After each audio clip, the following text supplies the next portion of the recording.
The land baked under a sky the color of faded denim, vast and empty. Dust, fine as powdered bone, settled over everything, the brittle grass, the warped planks of the town's single street. The silent homesteads scattered for miles in every direction.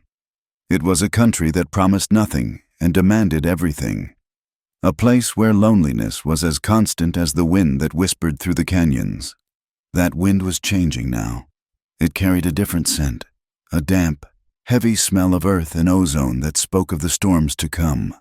High in the west, the horizon was bruised with clouds, a slow-moving darkness that would swallow the sun in a matter of days.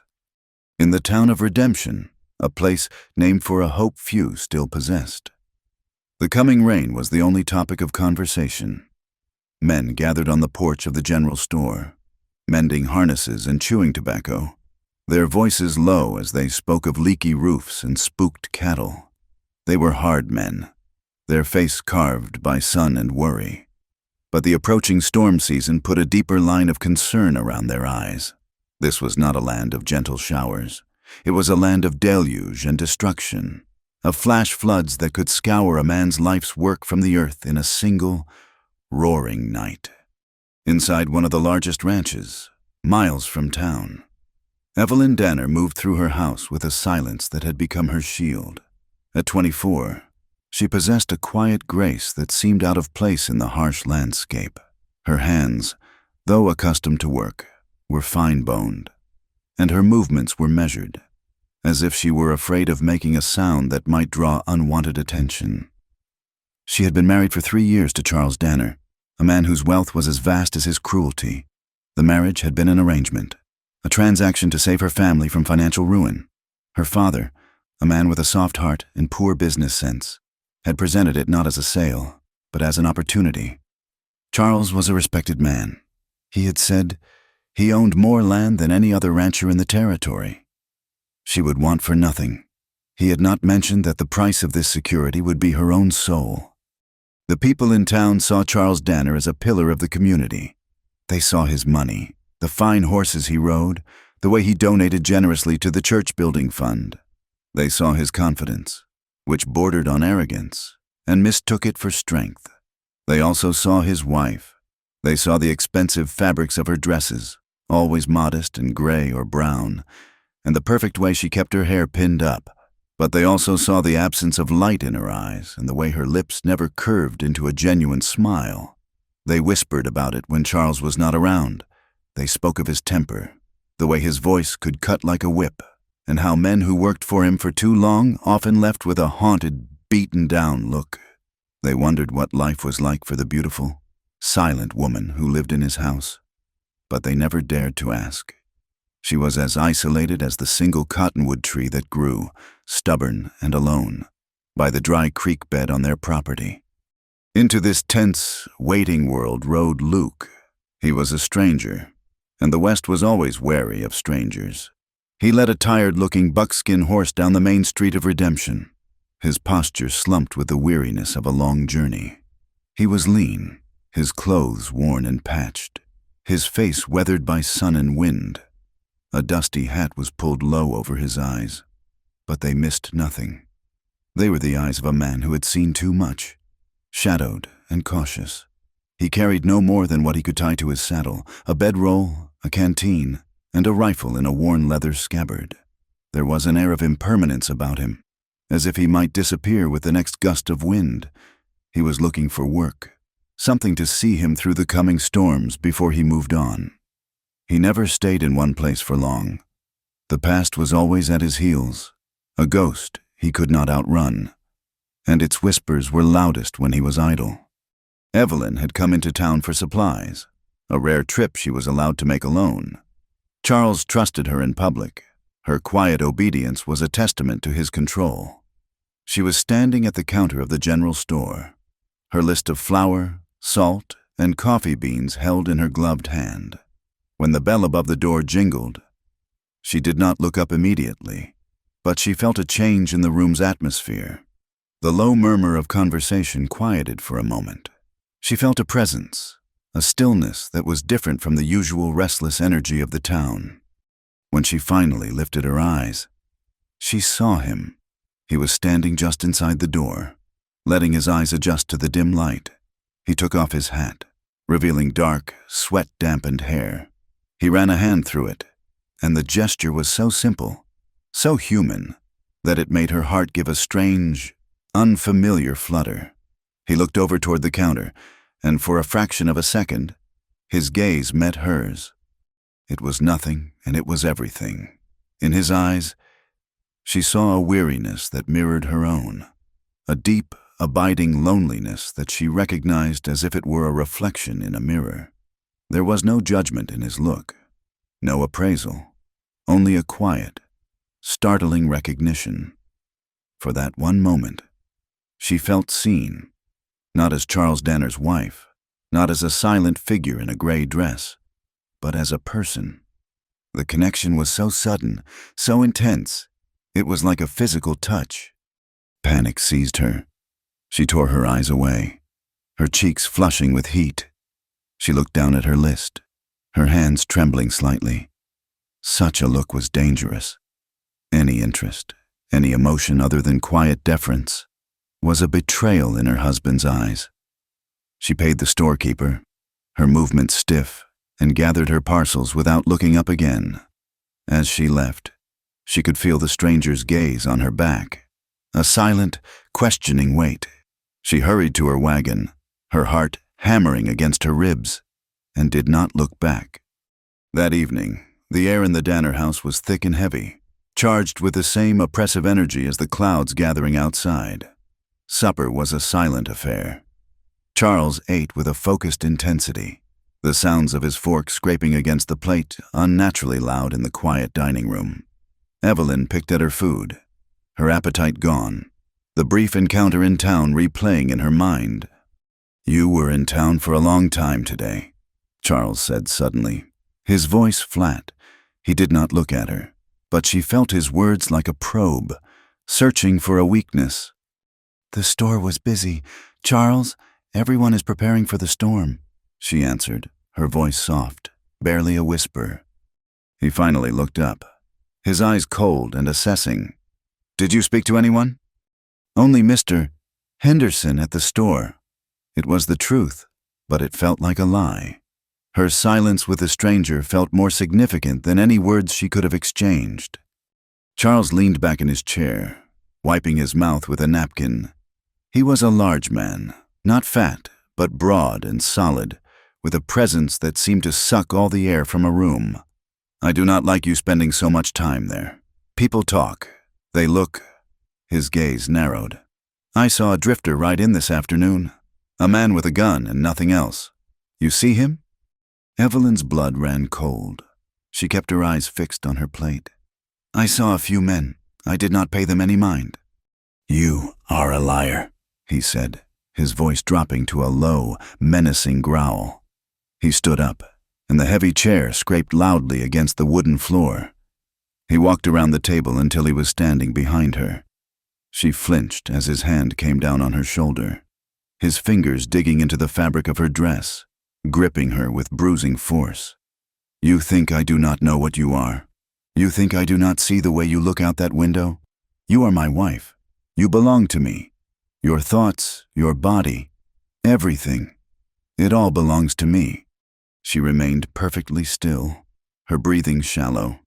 Arguing was pointless. Denial was fuel for his rage. Silence was her only defense. But tonight, even her silence was an offense. "Look at me when I speak to you," he commanded. Slowly, she turned her head. His face was inches from hers, his expression a mask of cold fury. His jealousy was a sickness, a poison that saw threats in every shadow, every quiet moment.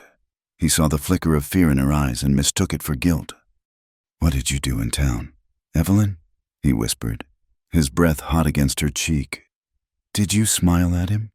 Did you give him the smile you never give me?" "No, Charles, I did nothing." His hand shot out, grabbing her chin, forcing her head up. "Do not lie to me." The words were a prelude.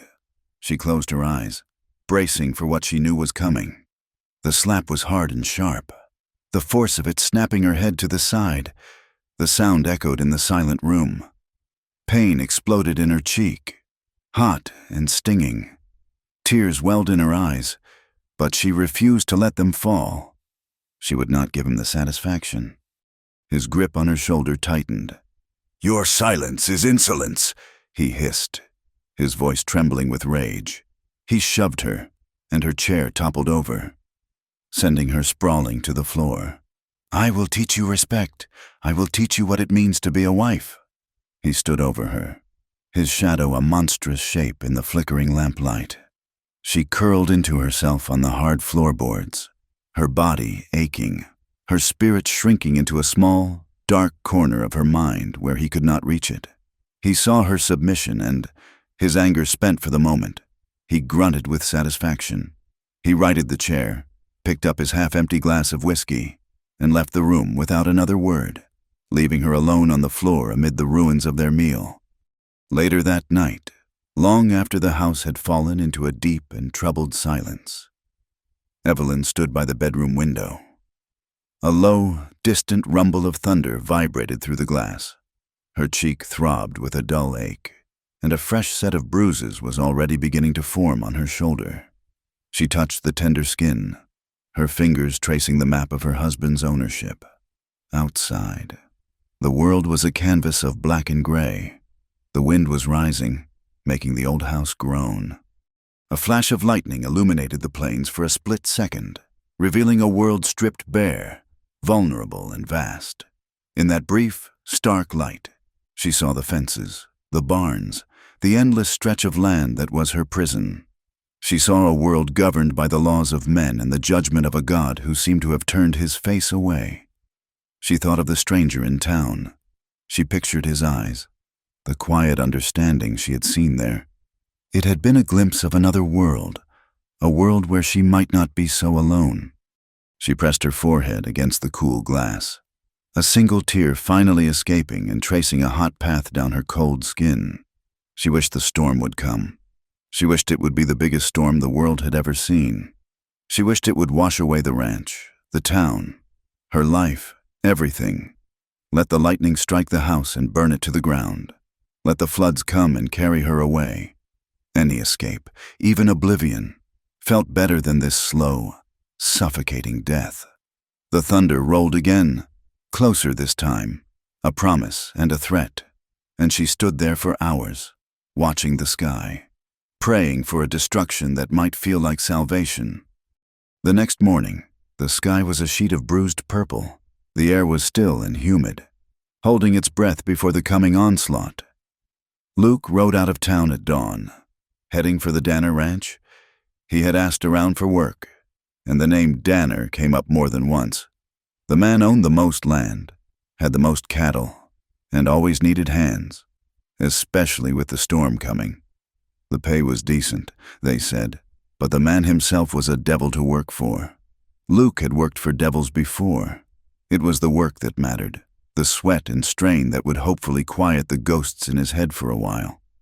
He was hired on the spot by a grim-faced foreman who pointed him toward a long stretch of fence in the west pasture that needed mending before the cattle got spooked by the storm and broke through. The work was hard and monotonous.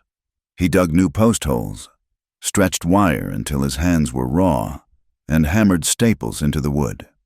The rhythmic labor was a comfort.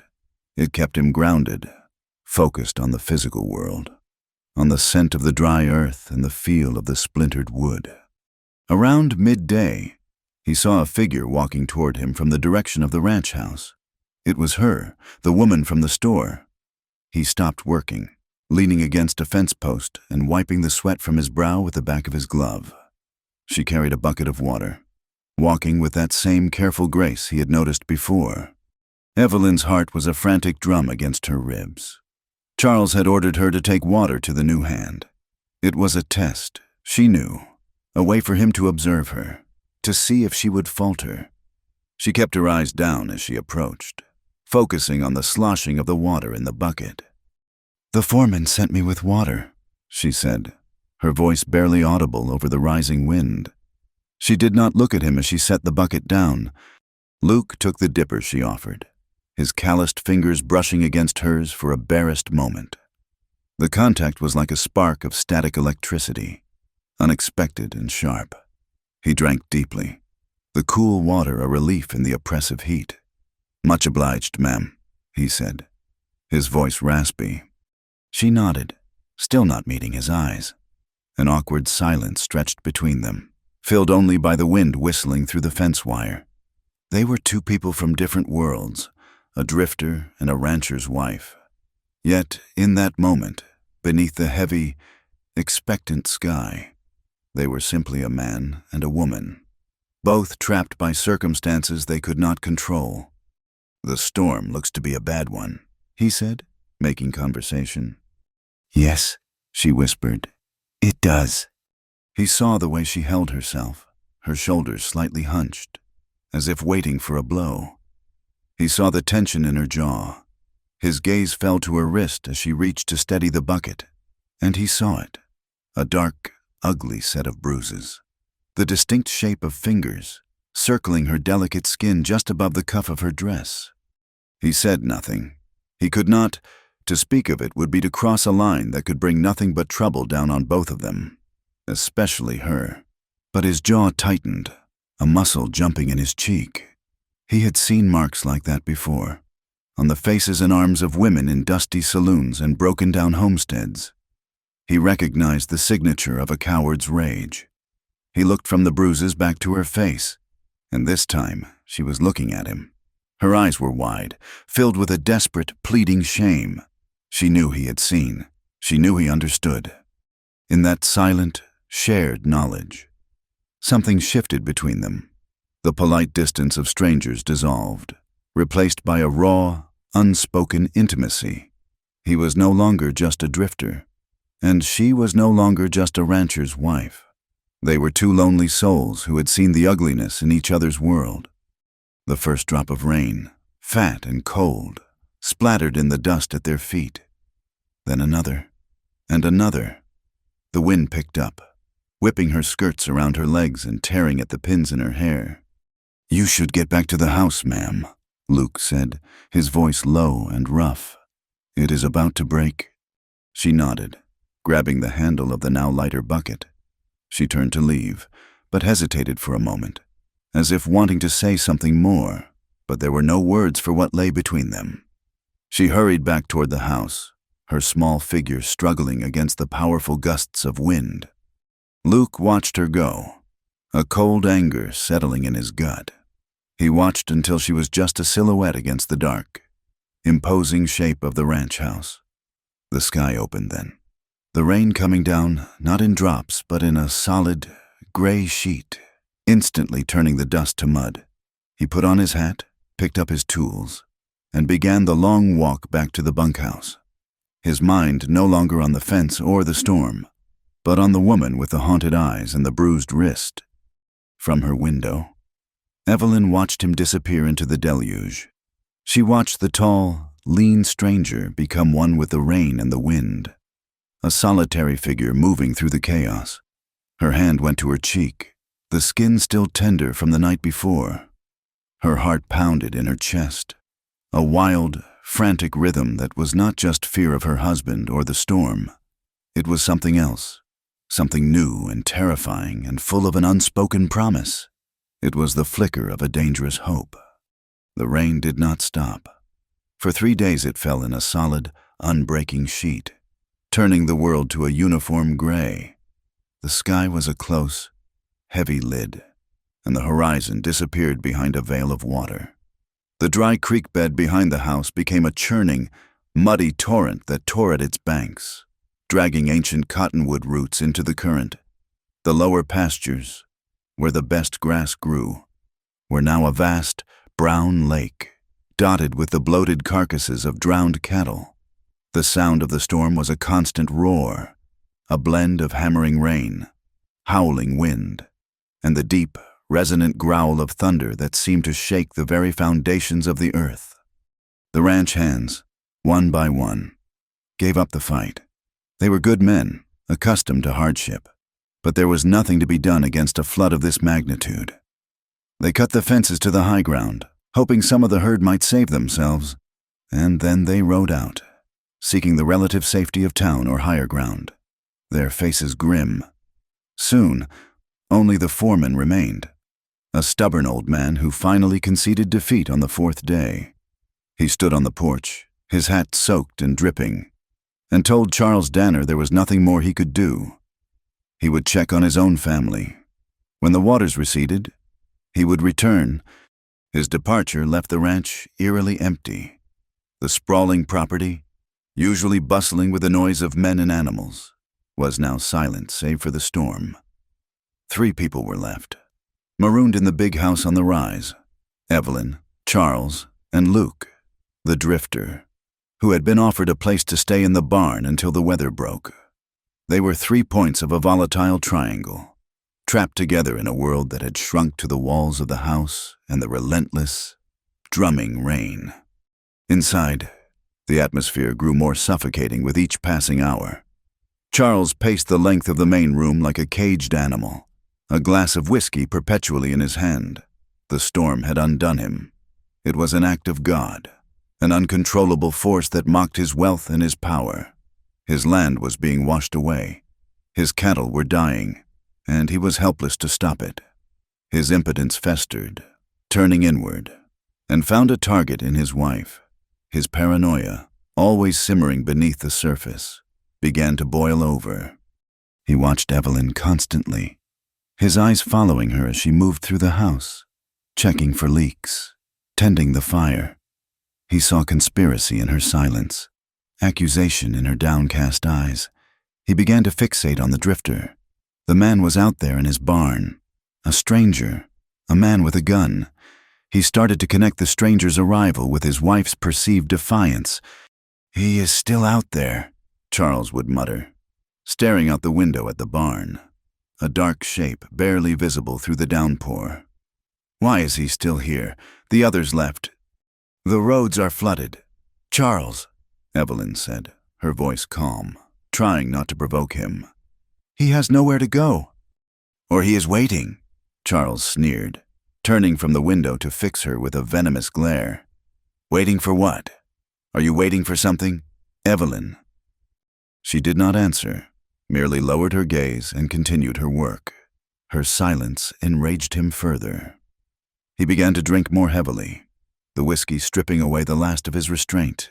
He would talk to himself, his voice a low, angry monologue about betrayal, disrespect, and the worthlessness of women. Evelyn learned to make herself small, to move along the edges of the room, to become part of the furniture. But there was no hiding from him. The breaking point came on the 5th night. The storm had reached a new level of fury. Winds shrieked through the eaves, and lightning cracked across the sky in brilliant, terrifying flashes, followed instantly by claps of thunder that rattled the windows in their frames. Charles was drunk, his movements clumsy, his face flushed with alcohol and rage. He had been watching Evelyn all evening as she sat mending one of his shirts by the firelight, her fingers moving with quiet, steady precision. He suddenly lurched to his feet and crossed the room, grabbing the shirt from her hands. "Stop that," he slurred, throwing the garment into the fire. It flared up for a moment, then smoldered into black ash. Evelyn stared at the fire, her heart frozen with dread.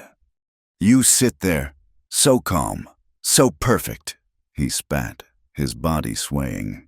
"Like you are better than me, you and your silence. You think I do not know what you are thinking? You think I did not see you in town? You think I did not see how you looked at him?" He grabbed her arm, hauling her to her feet.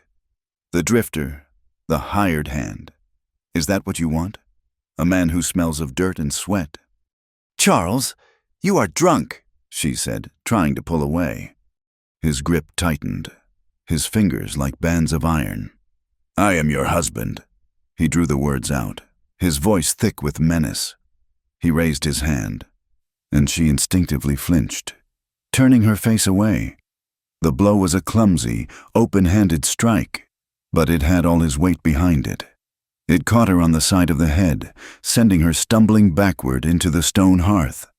Her head struck the mantelpiece with a sickening thud, and for a moment, the room swam in a haze of black spots and sharp, blinding pain. Through the ringing in her ears, she heard him breathing heavily, like a spent bull. "I will teach you loyalty," he vowed, his voice a ragged whisper. He grabbed her again, his rage unabated, and dragged her from the room. He shoved her into their cold, dark bedroom and turned the key in the lock. "You will stay in there and you will think about your vows. When this rain stops, your lessons will begin." She heard his heavy footsteps retreat down the hall. She lay on the floor for a long time, the cold wood seeping into her bones, the pain in her head a dull, throbbing counterpoint to the raging storm outside. A single, piercing scream escaped her lips, a sound of pure, undiluted despair. It was not loud, swallowed almost immediately by a deafening crash of thunder, but it carried all the agony of her trapped existence. In the barn, Luke heard it. He had been trying to calm the horses, who were panicked by the storm. He was pitching fresh hay into their stalls when the sound reached him. It was faint, almost lost in the din, but it was unmistakably human. A woman's scream. He froze, his pitchfork held aloft. He had been trying to mind his own business, to stay out of the affairs of the man who paid his wages, but the memory of the bruises on her wrist flashed in his mind. He had known, from that first moment he saw them, that something was terribly wrong in that house. Now, that sound confirmed it. He dropped the pitchfork and strode to the barn door. Pushing it open against the force of the wind, rain and mud sprayed his face. The main house was lit by a single lamp in the downstairs window. He hesitated for only a second. He was a drifter, a man who had made a life out of not getting involved. Getting involved meant trouble, and he had enough of his own. But the scream echoed in his memory, a sound of a soul being broken. He could not turn away. Not again. He pulled his hat down tight and ran, head down, into the teeth of the storm. He burst through the unlocked front door of the house without knocking. The main room was empty, a chair overturned by the hearth, a whiskey bottle lying on its side on the floor. He saw Charles Danner standing in the hallway, his back to the door. "Danner!" Luke's voice was a roar that cut through the noise of the wind. Charles spun around, his eyes wide with drunken surprise, which quickly hardened into fury. "What in the hell are you doing in my house?" "I heard a scream," Luke said, advancing into the room, rain dripping from his coat and pooling on the floor. "Where is your wife?" "My wife is my business," Charles snarled. "She is being disciplined. Now get the hell off my property before I put a bullet in you." He reached for the pistol tucked into his belt, but his drunken fingers were clumsy. Luke was faster. He crossed the remaining distance in 2 long strides and slammed his fist into Charles's jaw. It was not a clean punch.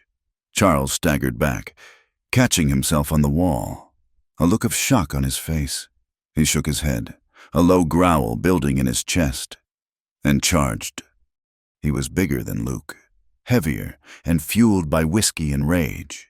He crashed into Luke like a freight train, and the 2 men went down in a tangle of limbs, sliding on the wet floor. Charles's size gave him the advantage. He pinned Luke, his thick hands finding Luke's throat. Luke gagged, his vision starting to blur at the edges. He bucked, trying to throw the larger man off, but Charles's weight was too much. Desperate, Luke's hand searched the floor, his fingers closing around the fallen whiskey bottle. He swung it blindly, and it connected with the side of Charles's head with a dull, wet thud. The pressure on his throat released. Charles rolled off him, clutching his head, blood welling between his fingers. He cursed, a string of foul, guttural oaths. He kicked out, catching Luke in the ribs, and scrambled to his feet. He stumbled toward the door. Not to flee, but to get outside, to get to the open, to the barn where he kept his shotgun. Luke pushed himself up, his ribs screaming in protest, and followed him out into the maelstrom. The fight continued in the muddy yard between the house and the barn. It was no longer a fight. It was a desperate, primal brawl. There were no rules, only the driving need to survive. Rain plastered their hair to their heads and turned the ground into a slick, treacherous bog. Lightning illuminated the scene in stark, flashing tableaus. Two men, covered in mud and blood, locked in a savage embrace. They crashed through the barn door, falling into the dark, animal-scented interior. Luke slipped in the mud and hay, and Charles was on him again, his fists like hammers. Luke took the blows, tasting blood, his mind reeling. He fought back with a cold, detached fury he had not felt in years, not since the war. The ghosts he had been running from were suddenly with him, whispering in his ear, guiding his hands. He landed a punch that snapped Charles's head back, then another. He drove Charles back against a wooden support beam. He had him. Charles was dazed, his hands dropping to his sides. Luke grabbed a fistful of his shirt and slammed his head against the beam. Once, twice. Charles's eyes rolled back in his head. Luke drew back his fist for the final, killing blow. He saw it all in that instant. Charles's lifeless body in the mud, the hangman's noose, their faces on wanted posters. He saw Evelyn, branded a murderer's accomplice, her life ruined beyond repair. Murder would not save them. It would damn them both. He stopped, his fist trembling inches from Charles's face. His breath came in ragged, tearing gasps. The rage receded, leaving him cold and shaking. At that moment, Charles, his body going limp, slid down the beam. He fell awkwardly, his head striking a low-lying piece of farm equipment with a sickening crack. He lay still in the mud, his eyes closed, a dark pool of blood beginning to spread from beneath his head. Unconscious, maybe dead. For a moment, Luke just stood there, staring down at the body, the rain drumming on the tin roof. Then he moved. He ran back to the house, his mind clear and sharp. He found the key on a hook by the door, just as he had suspected. He unlocked the bedroom door and found Evelyn huddled in a corner, her face pale, her eyes wide with terror. "We have to go," he said, his voice urgent. He pulled her to her feet. "Now!"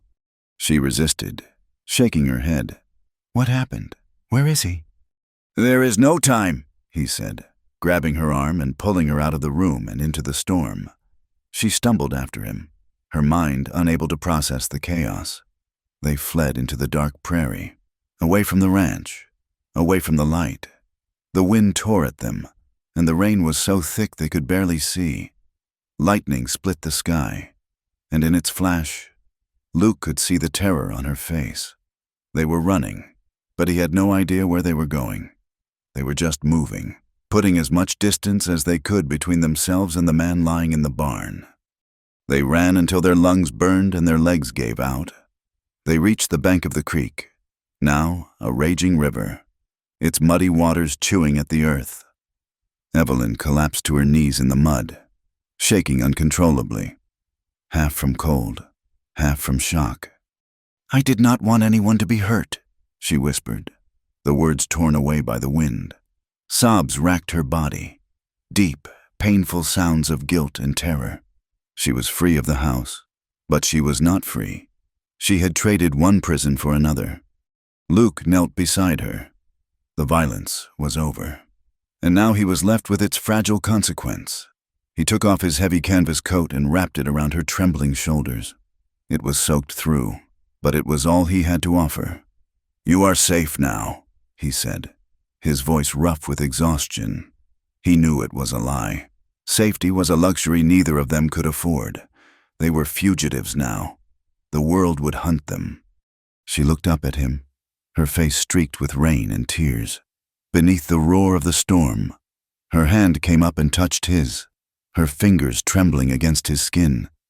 It was not a plea, not a question, but a simple, desperate anchor in a world that had been torn apart. He wrapped his own hand around hers, his grip firm and steady. He had to get her out of the rain. He scanned the darkness, and in the next flash of lightning, he saw it. Further down the riverbank, built into a low hill, was the dark shape of a roofline, half overgrown with weeds, an old trapper's cabin, long abandoned. "Come on," he said, pulling her gently to her feet. "We can shelter there." Leaning on each other for support, they stumbled through the mud and driving rain toward the dilapidated structure. The door hung on one hinge, and the inside smelled of damp earth and rot. The roof leaked in a dozen places, but it was a roof. It was 4 walls. He guided her inside, out of the punishing wind, and kicked the broken door shut against the storm. They stood there in the darkness, dripping and shivering, listening to the world trying to tear itself apart outside their tiny, broken sanctuary. The world outside the cabin ceased to exist. There was only the storm. It was a living entity, a beast of wind and water that threw itself against the flimsy walls of their refuge, screaming through the cracks in the logs and clawing at the sod roof.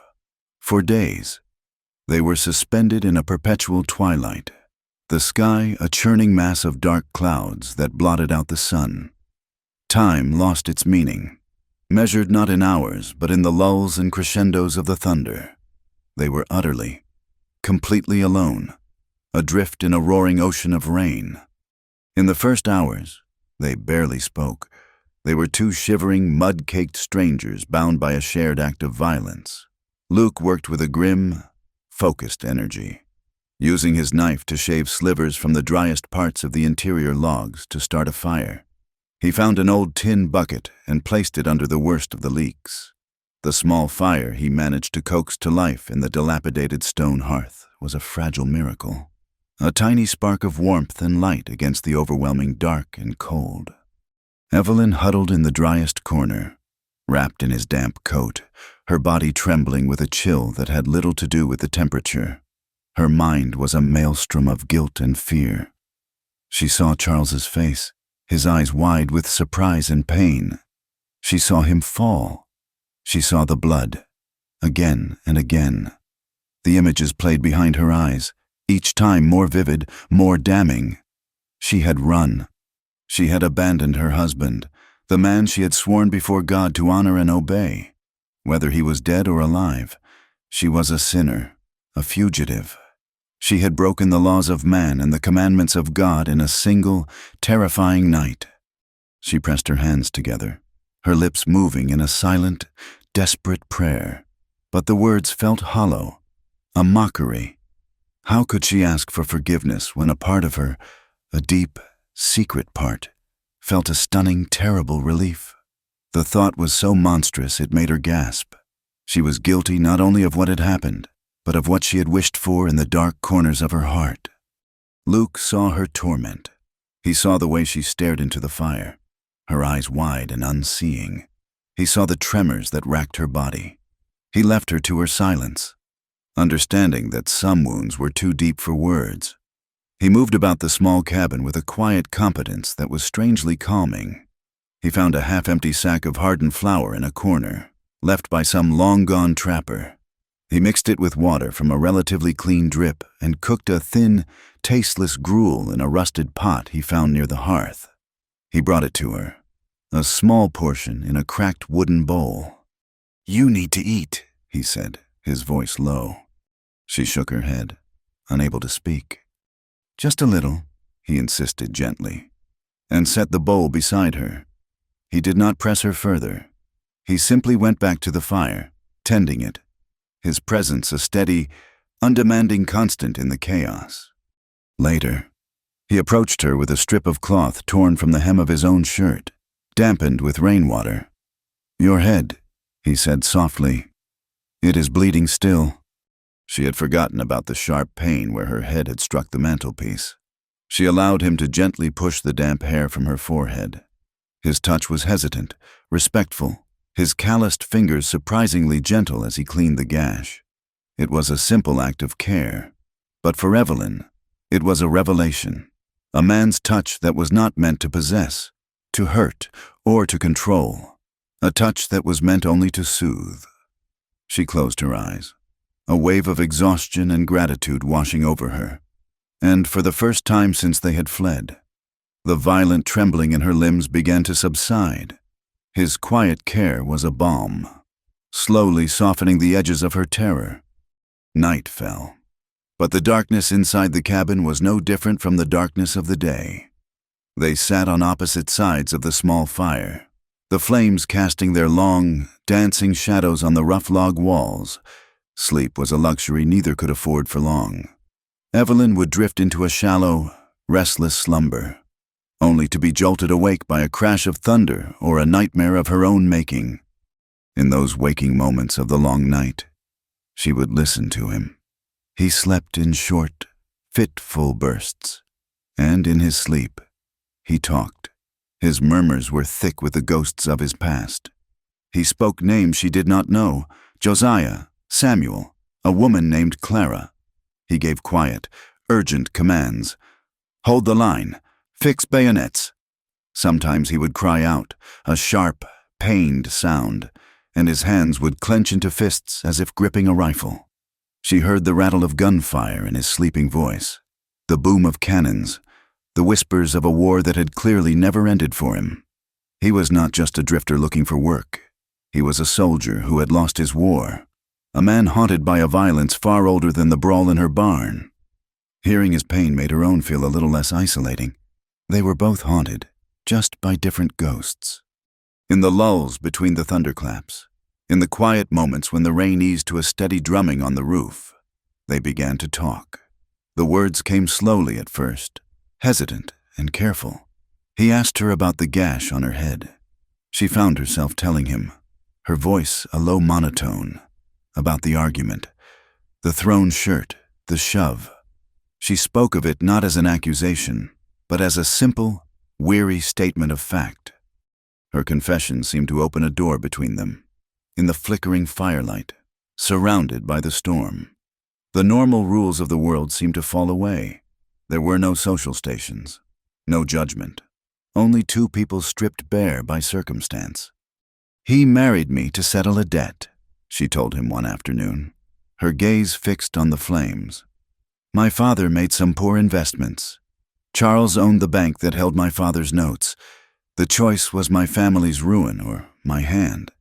She looked up at him, her eyes clear and direct for the first time. It was not a marriage. It was a purchase. Luke listened without interruption, his expression unreadable. When she finished, he simply nodded, as if she had told him the most ordinary thing in the world. The absence of shock, of pity, was a relief. He did not judge her or her family. He simply accepted her truth. A while later, as he whittled a piece of wood into a crude spoon, he offered a piece of his own story. I was a farmer before the war, he said, his eyes on his work. In Ohio. Had a small piece of land, a good wife. We were going to have a baby. He paused, the knife still in his hand. When the call came, I thought it was my duty. I thought we were fighting for something noble. He gave a short, bitter laugh. I saw things, did things that no man should ever see or do. For 4 years, when it was over, I went home, but the man who came back was not the same man who had left. He set the piece of wood down. My wife, Clara, she looked at me like I was a stranger, a ghost wearing her husband's face. And she was right, so I left, been drifting ever since. He did not speak of desertion, not in plain words, but Evelyn understood. He had not just left his home, he had deserted a life that no longer fit, a self that had died on some forgotten, bloody field. The raw honesty of their confessions was a powerful solvent, dissolving the layers of shame and propriety that had separated them. For the first time, they were seeing each other not as symbols, the abused wife, the hardened drifter, but as human beings, flawed and wounded. In sharing their brokenness, they found a strange and unexpected wholeness. On what must have been the 7th or 8th night, the storm launched its most vicious assault.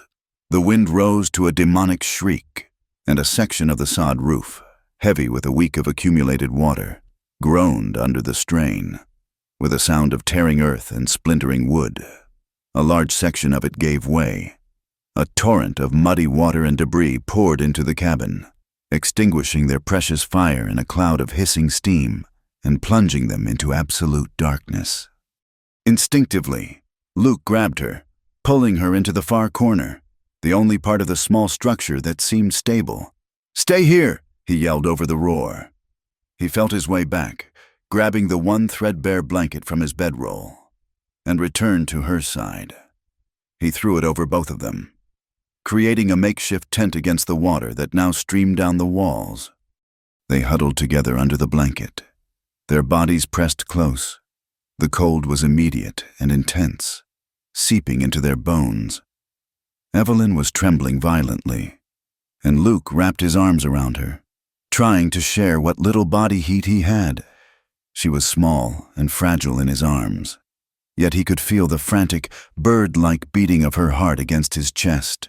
He felt a fierce, protective urge, an instinct to shield her from the storm, from the world, from everything that had ever hurt her. For Evelyn, the feeling of his body against hers was overwhelming.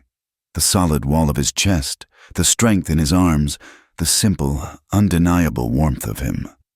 For years, the only closeness she had known was a violation, a cold assertion of ownership. This was different. This was shelter. This was warmth in a world that had gone cold. They stayed like that for a long time, trembling together in the dark, half from the freezing rain, half from something deeper, a terrifying and profound connection that was being forged between them in the heart of the storm. Her voice, when she spoke, was a whisper, so quiet he almost did not hear it. "Luke." "I am here," he answered, his own voice rough. She shifted slightly, tilting her head back to look up at where she imagined his face to be in the darkness. "Touch me," she begged, her voice breaking with a week's worth of unshed tears. "Please." He tensed, his arms tightening around her. He misunderstood. "Evelyn, I cannot—" "No," she whispered, cutting him off. "Not like that. Just touch me, like he never did." The words were a prayer, a plea for an exorcism. She needed to feel a hand on her that was not her husband's. She needed to overwrite the memory of his cruel, bruising grips with a touch that was kind. It was not lust that drove her, but a desperate need to feel human again, to reclaim her own body from the man who had treated it as his property. He understood, slowly, hesitantly. He raised a hand and gently touched her face, his fingers, rough and calloused from a life of hard labor, traced the line of her jaw, his thumb stroking her cheek where the last of the bruise from Charles's hand had faded. The touch was feather-light, reverent. It asked for nothing. It simply gave. A sob escaped her, a sound of profound release. Their closeness became both salvation and a curse. Every gentle stroke of his hand on her face, on her hair, felt like both a sin and a truth. It was a betrayal of the vows she had been forced to make, but it was an affirmation of the woman she was inside, the woman who had been buried for so long. She leaned into his touch, her whole being aching for this simple, human connection. The heat between them grew, no longer just a shared defense against the cold, but something else, something powerful and undeniable. He could feel it, too. He could feel the soft sigh of her breath against his neck, the way her body seemed to melt against his. He wanted her. He wanted her with a depth of feeling that startled him, a longing that went far beyond mere physical desire. He wanted to protect her, to comfort her, to erase the haunted look from her eyes. But he pulled away slightly, the internal battle raging within him. "I cannot take what is not mine," he rasped, the words costing him more than he could have imagined. "You are his wife." She reached up in the darkness, her small, cool hand finding his face.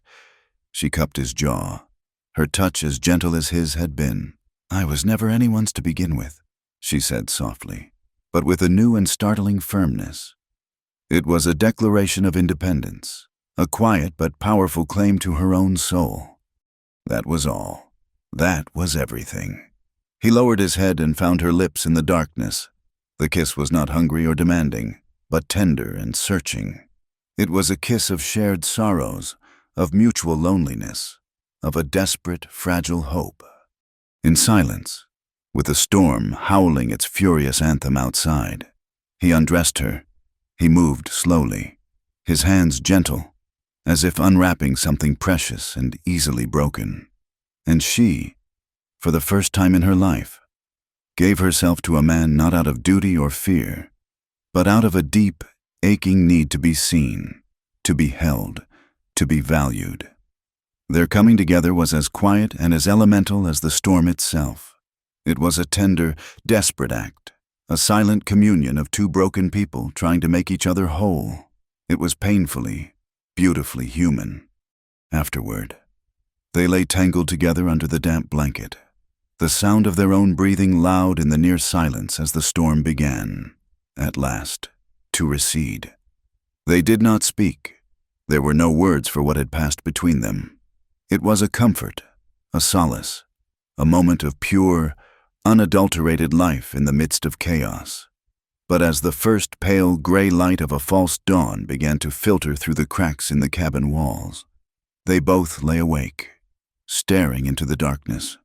They both knew, with a certainty that was as cold and hard as stone, that the world beyond that cabin, the world they would soon have to face, would not forgive them for the sin they had just committed, or for the salvation they had just found. The silence was the first thing they noticed. After nearly 10 days of the world roaring, the sudden quiet was profound and unsettling.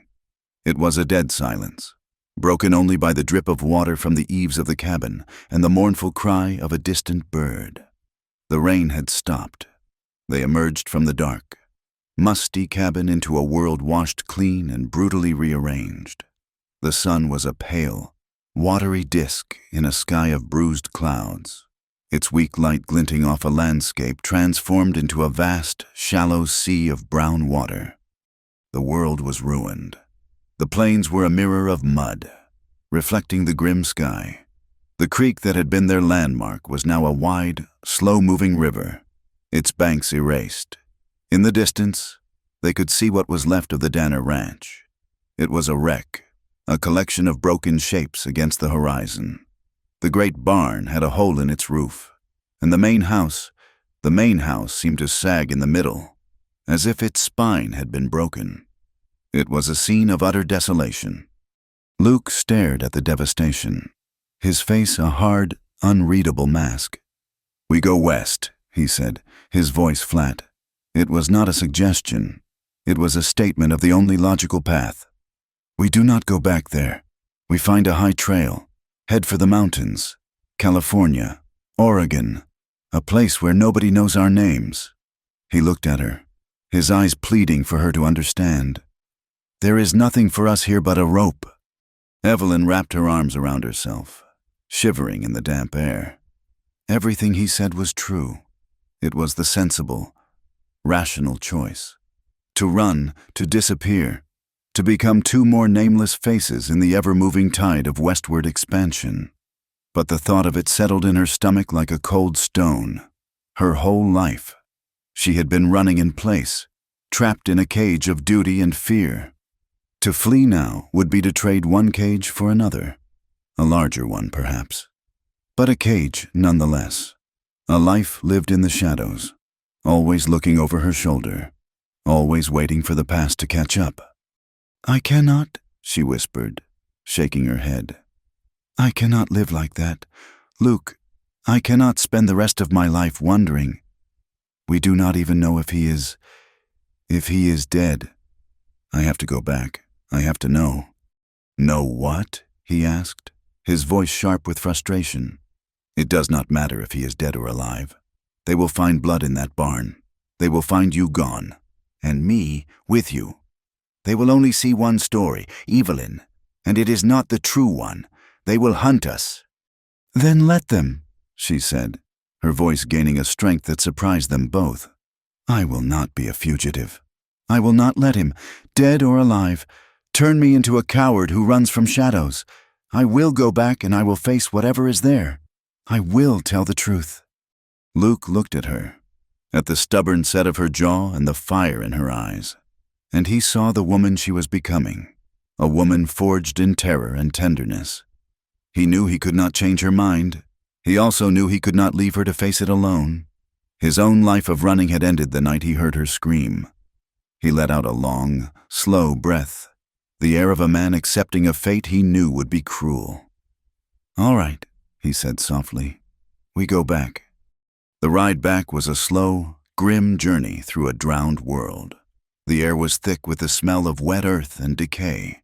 The carcasses of cattle were caught in the branches of the few trees that remained standing, their bodies bloated and grotesque.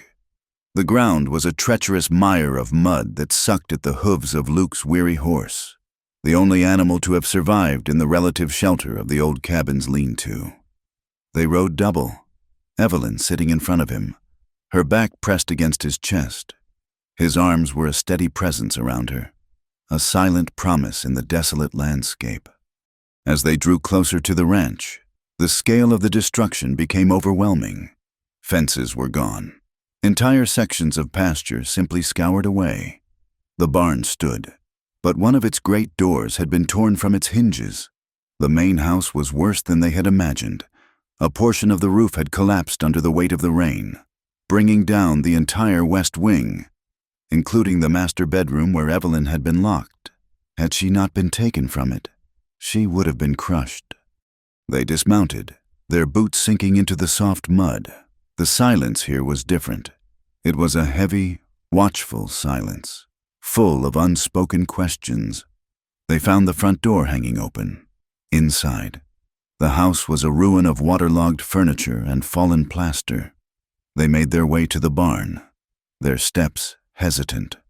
The air inside was cold and damp, and just as they had left it, they found the dark, ugly stain on the floorboards near the support beam. Blood, but of Charles Danner. There was no sign, no body. He was simply gone. They stood there for a long moment, the terrible ambiguity of the scene hanging between them. Was he dead, his body washed away by the floodwaters? Or had he woken up, injured and vengeful, and stumbled away? They did not have long to wonder. The sound of approaching horses made them both freeze. A moment later, a group of riders appeared on the rise. At the front was Sheriff Miller, a man whose face was a permanent mask of weary disapproval. Behind him were a half-dozen men from the town, their faces a mixture of grim curiosity and cold suspicion. Sheriff Miller dismounted, his eyes sweeping over the scene, taking in the bloodstain, the two of them standing there, their clothes torn and muddy, and the single horse? He looked from Luke to Evelyn, his gaze lingering on her. "Mrs. Danner," he said, his voice devoid of warmth. "We had feared the worst. Your husband has not been seen. We came looking for bodies." "Sheriff," Evelyn began, her voice trembling slightly. "There was a fight. Charles, he was drunk. He was what?" Miller interrupted, his eyes narrowing. He looked at Luke. "And you, the drifter? You were supposed to have left before the storm." "I stayed on to help," Luke said, his voice even. "One of the townsmen, a rancher named Elias Thornton, whose property bordered the Danners, spoke up. My boy saw you, drifter, saw you talking with Mrs. Danner out in the pasture, the day the storm hit." The accusation hung in the air, thick and poisonous. The story was already written in their minds. The lonely wife, the handsome stranger, a tale as old as time. "That is not how it was," Evelyn insisted, her voice rising with panic. "He was hurting me. Luke was trying to help me." Sheriff Miller walked over to the bloodstain and nudged the muddy floorboards with the toe of his boot. "There was a fight, you say, and now your husband is missing, and the two of you are here alone. It does not look good. Mrs. Danner, it does not look good at all." He turned to two of his men. "Take the drifter into custody. We will hold him on suspicion of murder." Two men grabbed Luke's arms. He did not resist. He just looked at Evelyn, his expression a mixture of resignation and a deep, aching sorrow. "Do not say anything more," he had mouthed to her silently. What about her? Thornton asked, gesturing toward Evelyn with his chin. She is still a lady. For now, the sheriff said, a cruel edge to his words. We will place her under guard at the widow Jensen's house, until we find Mr. Danner's body and sort this all out. They were separated then. Luke was bound and put on a horse, led away toward the town jail. Evelyn was escorted to the buggy of a neighbor, who refused to meet her eyes. As she was driven away, she looked back at the ruined ranch, her home, her prison. The dream of freedom she had so briefly tasted in the trapper's cabin had dissolved into a nightmare. The whispers began before she even reached the widow's house. They followed her like a plague. In the small, tidy home of Sarah Jensen, she was a prisoner of a different sort. She was given a room, clean clothes, and food she could not eat, but she could hear the talk. She heard the hushed, excited voices of the women who came to the back door, ostensibly to offer condolences to the widow, but really to get a glimpse of the fallen woman. Seduced him, they say. Right under her husband's nose, a man like Charles Danner. Always so quiet, that one. You know what they say about the quiet ones. Imagine the shame, killing her own husband for a worthless saddle tramp. The words were like stones, each one striking her, bruising her spirit. She was no longer Evelyn Danner, a person. She was a story, a piece of sordid gossip to be passed around the town. The humiliation was a physical thing, a constant heat in her cheeks, a heavy weight in her chest. The men of the town looked at her with a mixture of contempt and a prurient curiosity. The women, with a righteous, unforgiving fury. They saw in her a betrayal of everything they held sacred, the sanctity of marriage, the duty of a wife, the order of their world. The threat of a hanging was no longer an abstract fear. It was a real and terrifying possibility, spoken of in hushed, eager tones on the street. Her only ally was the woman whose house she was kept in. Sarah Jensen was a widow in her late 50s, a woman who had buried a husband and 2 sons and had no patience for the town's petty cruelties. She had seen real grief, and she recognized the look of a hunted animal in Evelyn's eyes. She brought Evelyn her meals herself, her presence a silent buffer against the world. One evening, Sarah sat with Evelyn as she stared out the window, watching the townspeople go about their lives. "They are fools," the widow said, her voice rough but not unkind. "They see a rich man and they see a poor one, and they make up their minds. They do not care about the truth." She looked at Evelyn, her eyes sharp and perceptive. "But I have seen the way Charles Danner looked at you when he thought no one was watching, and I have seen the bruises that your long sleeves did not always hide. You tell me what happened." And so, Evelyn told her everything. The years of quiet fear, the escalating violence, the fight in the barn, the escape. She spoke of Luke's kindness, his gentleness. She did not speak of what had happened between them in the cabin, but the widow was a wise woman, and she understood. When Evelyn finished, her voice choked with tears. Sarah Jensen simply reached out and placed a work-worn hand on hers. "The world is not a kind place for women like us, child," she said softly, "but you are not alone in this." Meanwhile, in the town jail, Luke was learning the brutal realities of the town's justice.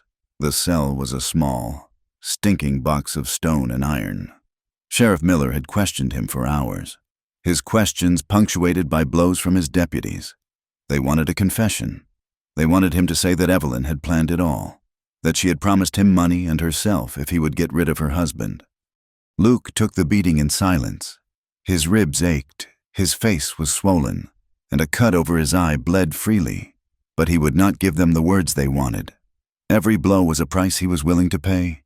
He had lived his life running, detached, protecting no one but himself. Now, he had someone to protect. He would not betray her. He would not give them a single word they could use to put a rope around her neck. He would let them hang him first. A few nights later, a new set of storm clouds began to gather on the horizon, the air growing heavy and electric once more. The sky was a familiar, ominous purple. under the cover of the growing darkness and the rising wind. Evelyn slipped out of the widow's house. Sarah Jensen had looked the other way, leaving the back door unlatched and a dark coat draped over a chair. Evelyn moved through the back alleys of the town, a ghost in the shadows. The jailhouse was a squat stone building at the end of the main street. A single lantern cast a yellow, flickering light over its entrance. She crept around to the side, to the small, barred window of Luke's cell. "Luke," she whispered, her voice barely audible. He materialized out of the darkness inside, his face a pale shape behind the iron bars. Even in the dim light, she could see the bruises, the swelling on his cheek. A wave of guilt and fury washed over her. "They hurt you," she breathed, her fingers gripping the cold iron. "It is nothing," he said, his voice a low rasp. "Evelyn, you should not be here. It is too dangerous." "I came to tell you to run," she said, the words spilling out in a desperate rush. "Sarah, the widow, she will help me get a key, or a file. You have to go. Luke, you have to save yourself. This is my fault." He reached through the bars, his hand covering hers. His touch was warm and steady. "No," he said, his voice firm. "I am done running. I told you I would not leave you, and I will not again." "But they will hang you," she cried, her voice cracking. "Then they will hang me," he said simply. "But they will not do it while you are standing here. You need to go, now." Tears streamed down her face, mixing with the first drops of rain that had begun to fall. She knew he was right. She knew he would not leave, and in that moment, his stubborn, selfless loyalty was both the most beautiful and the most painful thing she had ever known. She leaned forward, pressing her face against the cold, hard bars. He met her there, his own face pressing against the iron from the other side. Their lips met through the gap, a desperate, clumsy kiss that tasted of iron, rain, and blood. It was a kiss of farewell, a promise, a prayer in the growing dark. The sound of footsteps and the approaching light of a lantern broke them apart. "Go!" he urged, pushing her hand away. "Live, Evelyn." She stumbled back into the shadows and fled into the stormy night, the feel of his kiss still burning on her lips, his final word echoing in her heart. The new storm came in on the day of the trial, a grim and fitting omen. It was not a cleansing rain, but a miserable, chilling drizzle that turned the town's streets into channels of thick, brown mud. The trial was held in the town hall, a room far too small for the crowd it drew. The entire town seemed to be there, packed shoulder to shoulder, their damp clothes giving the air a sour, close smell. They were not there for justice. They were there for the spectacle. Thunder grumbled in the distance, a low, constant threat that vibrated through the floorboards. Evelyn sat on a hard wooden bench near the front, beside the widow Jensen. She felt the weight of 100 pairs of eyes on her, some curious, some pitying, but most filled with a cold, righteous condemnation.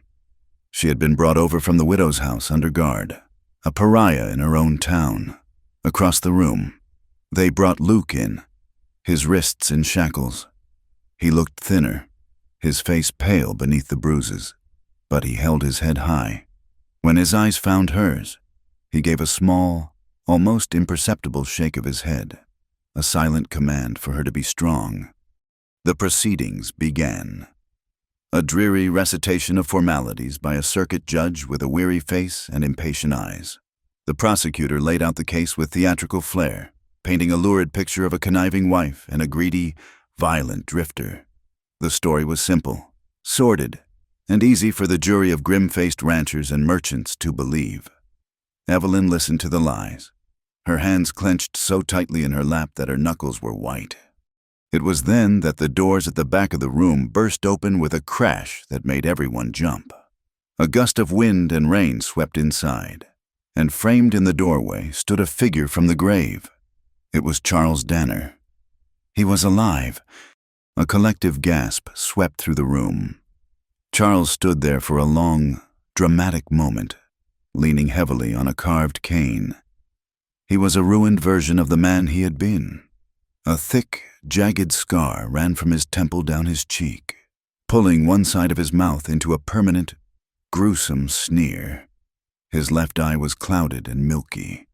He walked with a pronounced limp, dragging one leg behind him as he made his way to the front of the courtroom, the tip of his cane thumping a grim rhythm on the wooden floor. He did not look at Evelyn. He fixed his gaze on Luke, and the pure, unadulterated hatred in that gaze was a palpable force.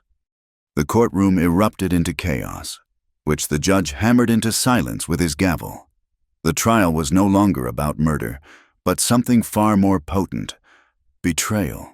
Charles, a pillar of their community, had returned, resurrected, to tell his tale, and he told it with the skill of a master manipulator. He took the stand, his voice a hoarse, pained rasp that commanded the sympathy of every person in the room.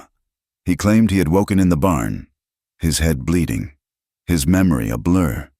He had crawled away into the storm, delirious, and been found days later by a trapper who had nursed him back to a semblance of health. He spoke of his wife, and his voice dripped with a false, wounded sorrow. He told the court how he had taken the drifter, Luke, in out of kindness, offering him work and shelter from the storm.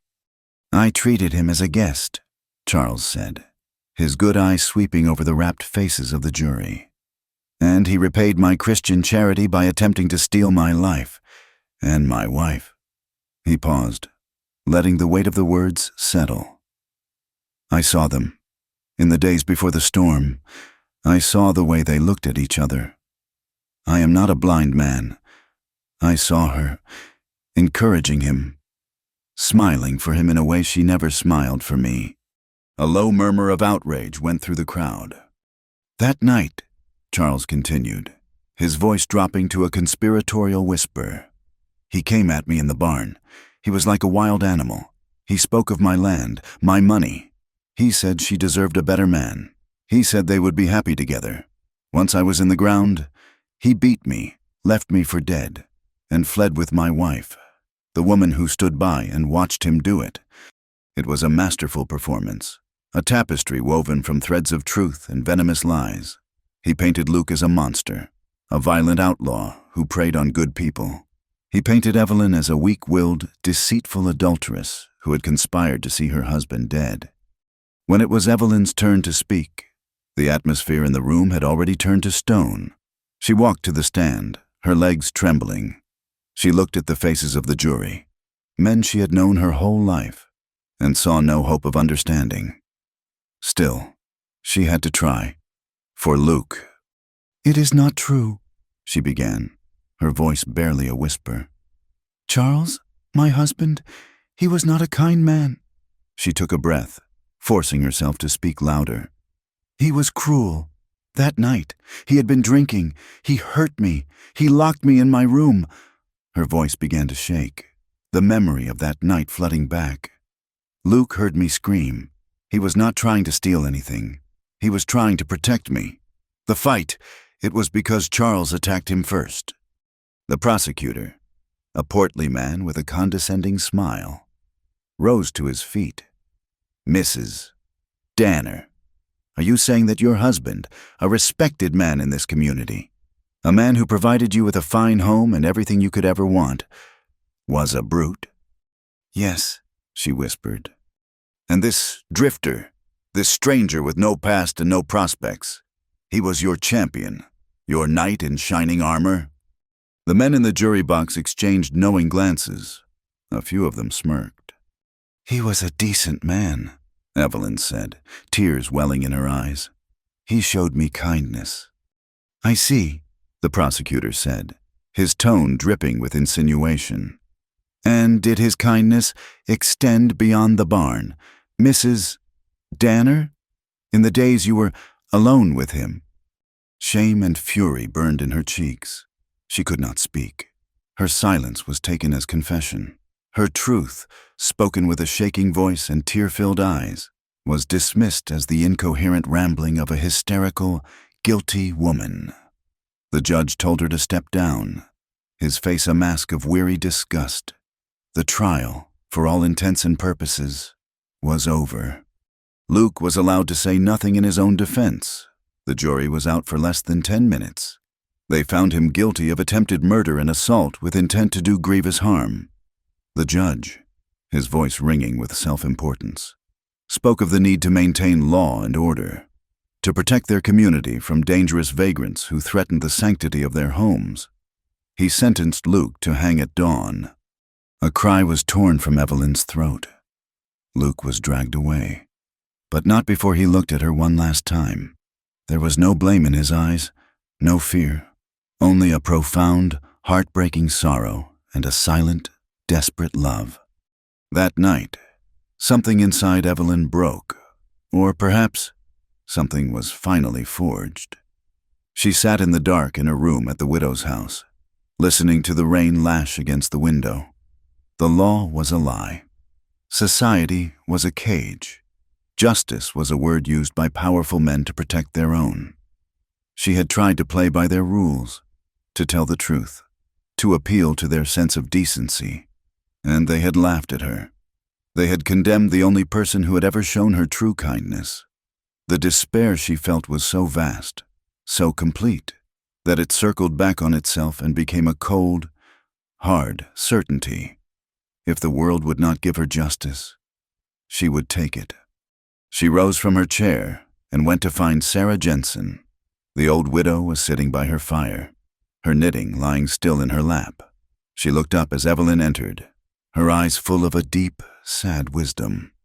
"They are going to kill him," Evelyn said, her voice flat, devoid of all emotion. "I know, child," the widow said softly. "I will not let them." Sarah Jensen studied her for a long moment, seeing the transformation in the young woman's face. The soft lines hardened into a mask of pure, unbending will. The widow did not argue. She did not preach caution. She had lived long enough to know that there were times when the world left a person with no choice but to become a storm themselves. She gave a slow, deliberate nod. "My late husband's pistol is in the top drawer of the dresser in my room," she said, her voice even. "It is loaded, and my horse, Hester, is the fastest in this town. She is in the back stall. Take her." Evelyn stared at her, shocked by the easy complicity. "Why?" "Because," the widow said, picking up her knitting again, "I believe you. And because I am too old to raise a gun myself. Now go, before the sun comes up." Evelyn did not waste time with thanks. She went to the widow's room and found the revolver, a heavy, cold Colt Patterson. It felt alien and powerful in her hand. She tucked it into the waistband of her skirt. In her own room, she found the gray dress she had been wearing, the one she'd been married in. It was a simple, practical dress, but to her it had always been a shroud. With a guttural cry, she ripped the fabric at the hem, tearing it up to her knees to give her legs freedom. She pulled on a pair of sturdy boots she found in a closet, and over the mutilated dress, she threw on a long, dark riding coat. The woman who looked back at her from the small, cracked mirror was a stranger, her hair wild, her eyes burning with a cold fire. She was no longer Charles Danner's wife. She was a reckoning. She slipped out the back door and ran to the stable. The horse, Hester, was a beautiful black mare who nickered softly as Evelyn saddled her with trembling, clumsy hands.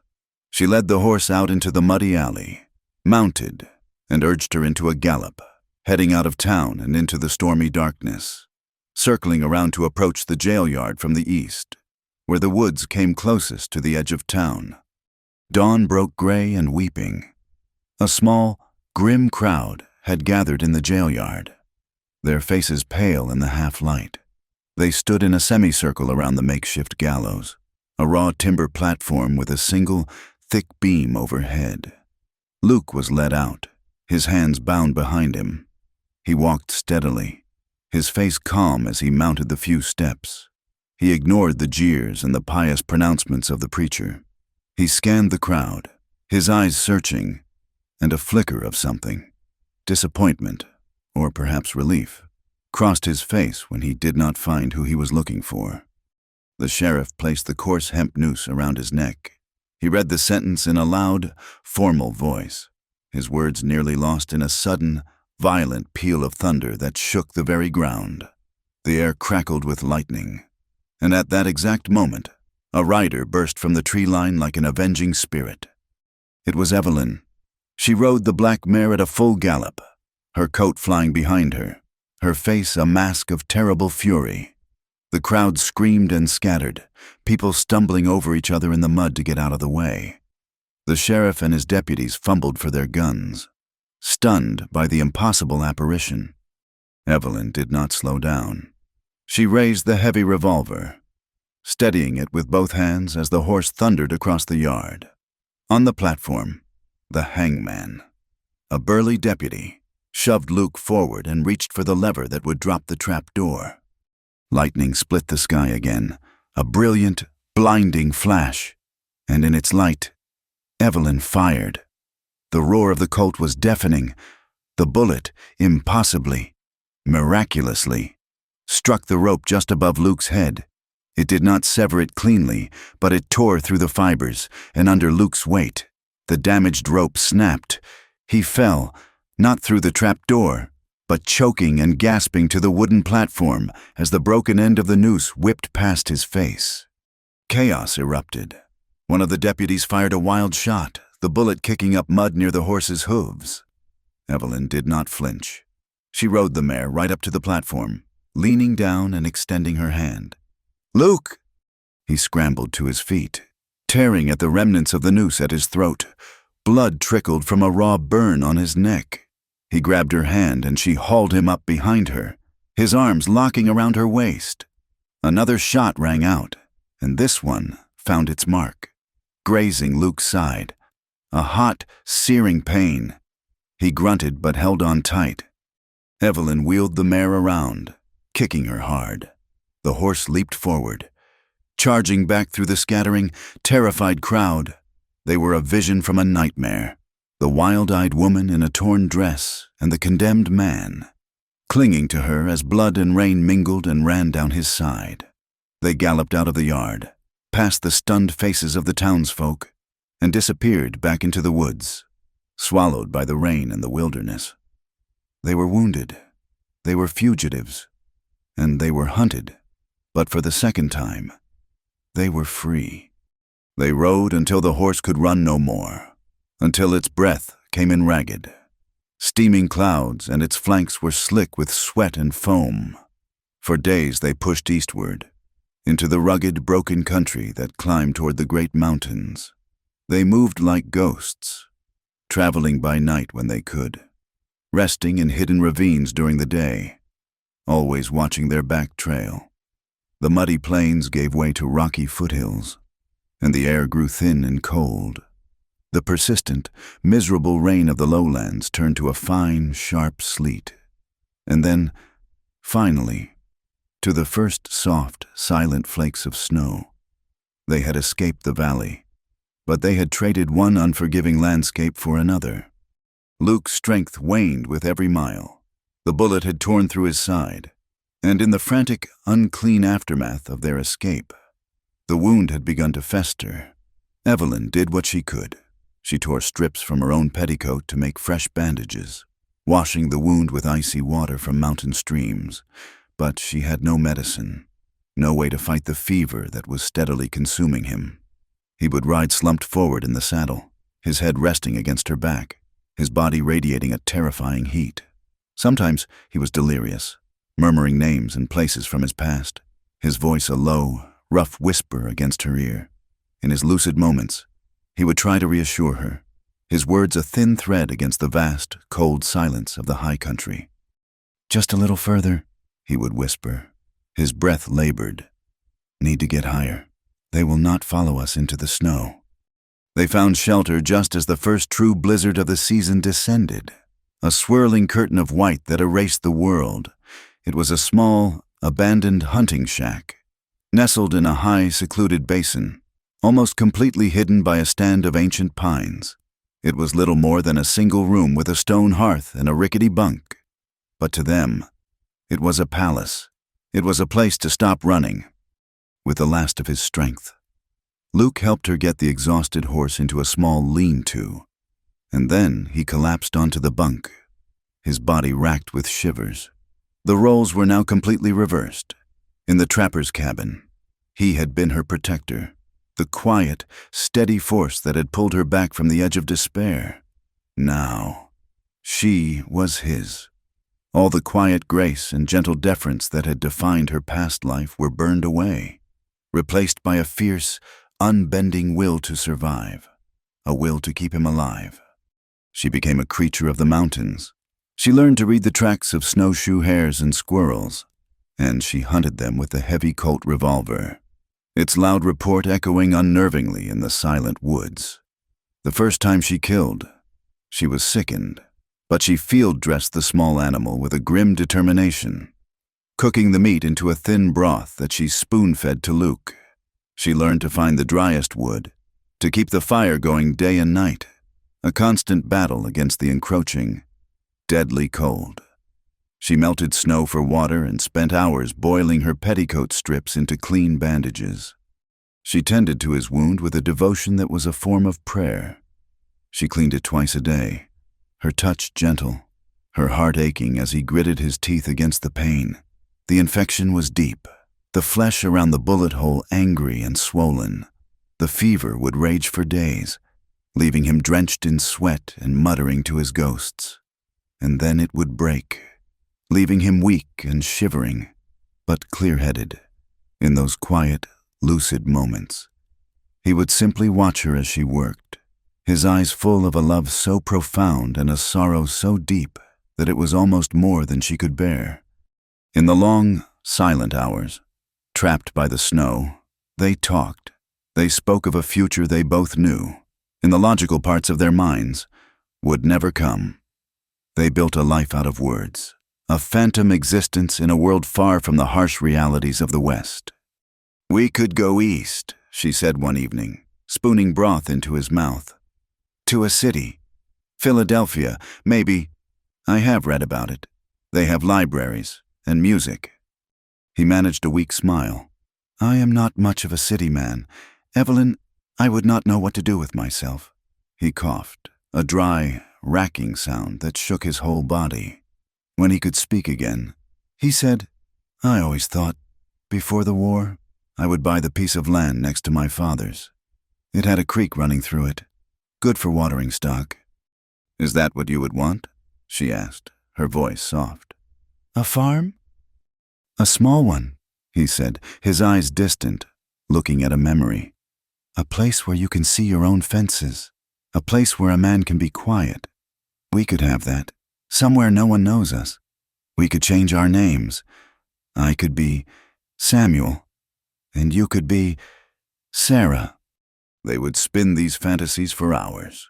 They spoke of planting a garden, of the color they would paint the front door of their imaginary house, of the simple pleasure of watching a sunset without fear. It was a bittersweet game, a way of living a lifetime in the few days or weeks they had left. Each story, each shared dream, was another thread binding them together, creating a world that belonged only to them, a world that was safe from Charles Danner and Sheriff Miller and the judgment of men. The end, when it began, was quiet. The fever broke one afternoon, and he was left terribly weak, but his eyes were clearer than she had seen them in weeks. He watched her for a long time as she sat by the fire, mending a tear in his coat. "Evelyn," he said, his voice a dry rasp. She was at his side in an instant, a cup of water in her hand. "I am here." He pushed the cup away gently. "It is no good," he whispered, his gaze unwavering. "The infection. It has gone too deep. I can feel it." "No," she said immediately, her voice sharp with denial. "Do not say that. You are stronger today. The fever is gone. You just need to eat. You need to rest. I will hunt something bigger tomorrow. A deer, maybe. I will make you strong again." He reached out and took her hand, his own feeling dry and hot. "My sweet Evelyn," he said, a sad smile touching his lips. "You cannot fight this, not even you." I can. She insisted, her voice breaking, tears blurring her vision. She clutched his hand, bringing it to her cheek, pressing it there as if she could pour her own life force into him. "I will not let you go. Do you hear me? I will not allow it." Her love was a fierce, desperate thing, a shield she held up against the inevitable, believing that if she just held on tight enough, she could keep him breathing, she could keep his heart beating. "Listen to me," he said, his voice gaining a sliver of its old strength. "This is not a defeat. You understand? These last weeks, this time with you, it has been the only time in my life since the war that I have felt any peace. I spent years running, from the law, from my past, from myself. I was a ghost. You, Evelyn, you made me real again. You gave me a reason to stop running." He coughed, and a fleck of blood appeared at the corner of his mouth. She wiped it away, a sob catching in her throat. "Do not cry," he whispered, his thumb stroking her cheek. "You gave me a home. Right here. That is more than I ever thought I would have again. It is enough." The snow had begun to fall again outside. Thick, heavy flakes that drifted down in the twilight, muffling the world in a blanket of white. The silence in the cabin was absolute. There was only the sound of the crackling fire and their own ragged breathing. She lay down on the narrow bunk beside him, curling her body around his, sharing her warmth. "Hold me," she begged, her voice thick with tears. "Just hold me one last time. Luke." His arm, weak as it was, came around her, pulling her close. She rested her head on his chest, feeling the slow, shallow rhythm of his heart, a rhythm that was already fading. They lay like that for a long time, two souls huddled together against the encroaching cold and the final, lonely darkness. He did not speak again for a long time. She felt the moment his breathing changed, the moment a final, gentle shudder went through his body. He sighed, a soft release of air, and with his last breath, he whispered her name. "Evelyn." And then there was only the sound of the fire, the falling snow, and her own silent, unending grief. Spring came late to the high country. The sun, gaining strength, finally melted the deep snows, revealing a world reborn in green and gold. The mountain streams ran full and clear, and the wildflowers bloomed in a riot of color across the high meadows. It was a group of Ute hunters who found the cabin first, and then word trickled down to the valley. They spoke of a small, well-tended grave outside a hunting shack, marked with a simple cross made of pine branches. They spoke of a woman living there alone, a woman with the eyes of an old soul and hair streaked with shocking white. One morning in late May, Evelyn came down from the mountain. She rode the black mare, Hester, who was now sleek and strong. She wore a simple dress made from a coarse woolen blanket, and she carried Luke's worn hat tied to the saddle.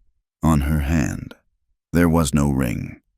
As she rode through the main street of Redemption, the townspeople stopped and stared. The whispers started immediately. They saw the white in her hair, the new, unbreachable strength in her posture, and they did not know what to make of her. She was a ghost from a story they thought had ended months ago. She looked at their curious, fearful faces, and she felt nothing. Their judgment, their whispers, their entire world, it was all small and meaningless, a distant noise that could no longer touch her. She rode through the town without stopping and did not look back. She followed the path of the creek, now a gentle, meandering stream, to the very spot where she and Luke had collapsed in the mud after their first desperate flight. The world was green and alive around her. The air was warm and smelled of damp earth and new leaves. Sunlight broke through the clouds, spilling golden light across the valley. She dismounted and walked to the river's edge. She was alone, but she was not broken. The cage was gone. The storm was over. She was, at long last, completely and utterly free. A gentle breeze stirred the leaves on the cottonwood trees, and she closed her eyes, lifting her face to the sun. Touch me, Luke, she whispered to the wind, a tear tracing a path through the dust on her cheek. Just once more. Thank you for listening to this story from the heart of the American West. Please comment with where you are listening from so we can all connect. And be sure to subscribe to the From Wild West channel to share your thoughts in English on our future tales.